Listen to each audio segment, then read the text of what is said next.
All right, let's move on to 5A. Speaking of riding high, Snider Panthers, boy, they laid a whipping down last week of 56-3 against Concord. Thought that might be a little bit closer. Concord obviously came in 6-3 with a pretty good football team. They're going to face Goshen at Goshen. I was at the Northside Goshen game last week. Goshen has a lot of weapons offensively. What do you see as being the biggest key in this game? Snider obviously goes in as the favorite, but Goshen no slouch at 8-2, and we saw what they could do last week against the Legends. I was very impressed with Michael Hoppert's play on Friday. We thought, okay, Hoppert's really going to have to step up if this team is going to win another state championship.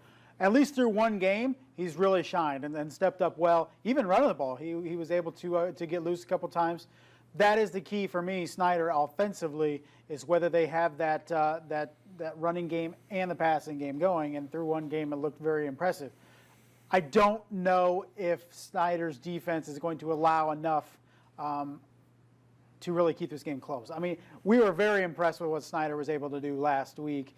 And it's just very tough for me right now to look at that game and say, you know, does anybody have a shot right now to beat Snider? Well, that's the big question to me. Is I saw C.J. Detweiler, the quarterback, very talented guy for Goshen. He has a couple receivers that are kind of 6 foot to 6'2", long, lanky, athletic guys that were making guys miss in the Northside game. A lot of weapons offensively for them. How does that offense stack up against Snider? We saw Austin France with the pick 6. We saw Taj Starks doing some amazing things. I mean, these guys are not just creating turnovers; they're taking them back.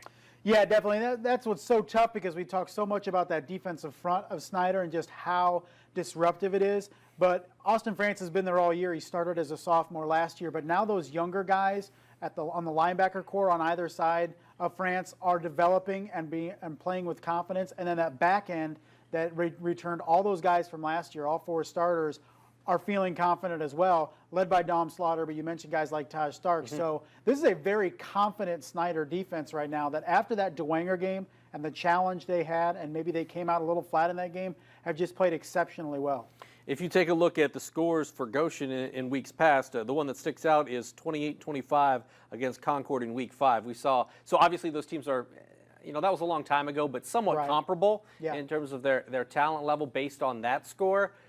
Whew, if it's anything like last week, boy, it's going to be rough. You're talking that 56-3 win, Snider against Concord. So if they're comparable, do you think you could see a blowout, or has Goshen really improved quite a bit since then? I think the potential is there for a blowout. Goshen may be able to score more than 3 points, just because I think they have a more dynamic offense than Concord. But if Snider comes out ready to play like they did last Friday, I don't think this is much of a game.